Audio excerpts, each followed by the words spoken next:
When it comes to the idea of the planning out of matches or the booking out of an actual individual match in the back, that isn't a job for the booker.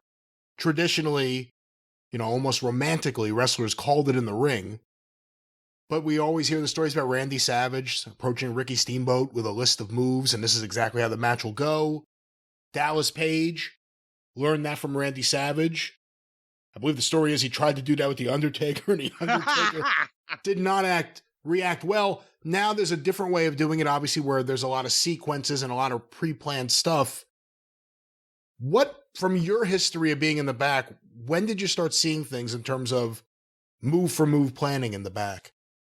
In the WWF in the late 90s, because I was in Smoky Mountain for most of the time from 92 through 95. And I mean, planning out at television is became a little bit of a different animal in the late 80s, because suddenly there came to be more, if not main event, then at least competitive matches, top matches amongst, more used talent rather than just squash matches all the time.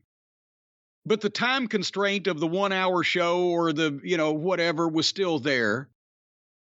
And so you wanted to make sure that you had the opportunity to have as good a match as possible and use up the TV time that you were given. So that's where guys started. And it was easier to get together at TV tapings. You were there earlier. You're there before the people got in the building.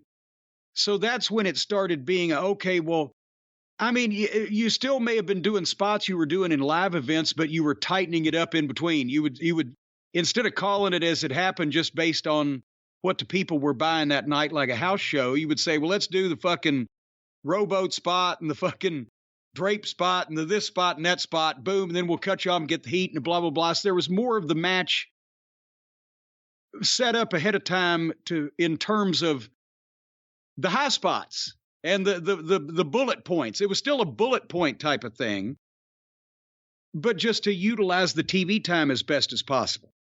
And then by the time, mid-90s WWF, I'm watching guys go to the ring and, before the actual fans were let in, but they're still building people out there and everything. And they're ducking clotheslines in the ring and working on shit. And I'm like, this is new.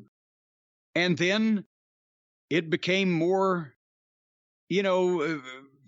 prevalent.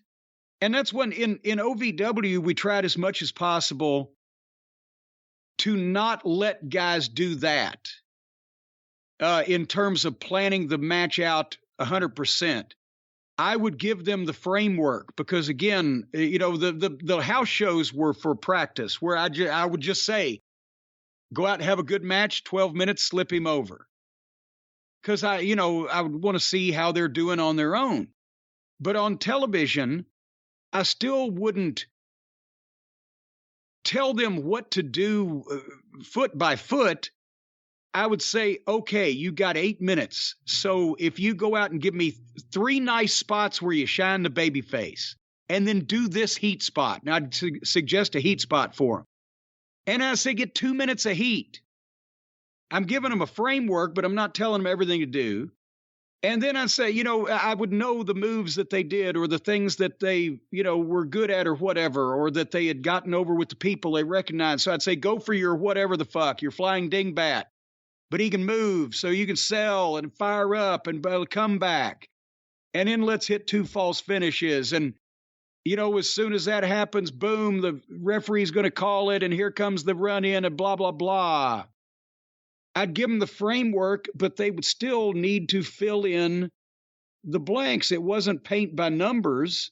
It was, here's the subject of your painting and a couple of other things I'd like to see in it and try to use these 4 colors. Okay, go. Anyway, you know where I'd like to go, Brian, right now? I can think of a few places. Where's that? Omaha. Because that's where I'm going tonight. As soon as we get off this fine podcast right now, I'm going to Omaha, courtesy of our fine friends at Omaha Steaks, because I just got the box that I've been talking to everybody about that they should be getting for the holiday season to feed the friends, to feed the family, or just to feed your own needs. And tonight I've got 2 of the sirloins and 2 of the filet mignons sitting down there marinating, and I'm salivating.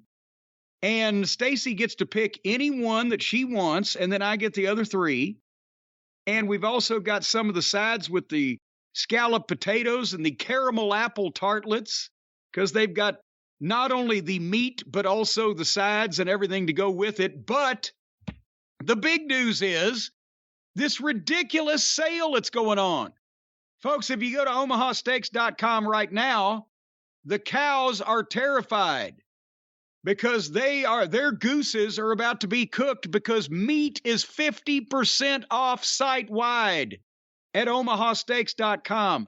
50% off site-wide on these special curated gift packages to help take the guesswork out of gifting and make you a holiday hero or a grilling guru. The butcher's cut filet mignons, the air-chilled boneless chicken, the juicy burgers.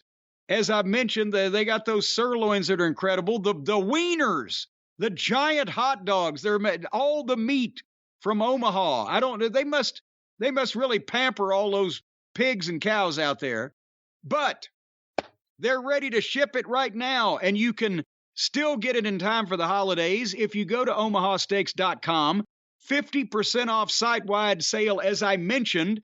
A minimum order may be required on that. Why in the world would you not order the maximum if meat is 50% off? But if you use the promo code JCE at checkout, you get an extra $30 off your order. And I'm trying to get my head wrapped around how that they can do this. 50% off, then an extra $30 off. They're losing money every time they knock poor Bossy on his head and send him to you. So, regardless of how you like your meat, whether it's rare, medium, well done, or knock the horns off and bring it out on a leash, gifts like perfectly aged, tender, juicy steaks and burgers and decadent desserts and classic comfort meals and all that stuff will definitely get people's interest piqued and their saliva salivating. omahasteaks.com, promo code JCE at checkout for $30 off the order that might already, depending on what you get, be 50% off. This sounds like Steiner math to me. How are they making out on this? I think they're making out all right. Well, the cow must suffer. I'll tell you that. It's cheaper than ever to get a cow on your plate these days with omahasteaks.com.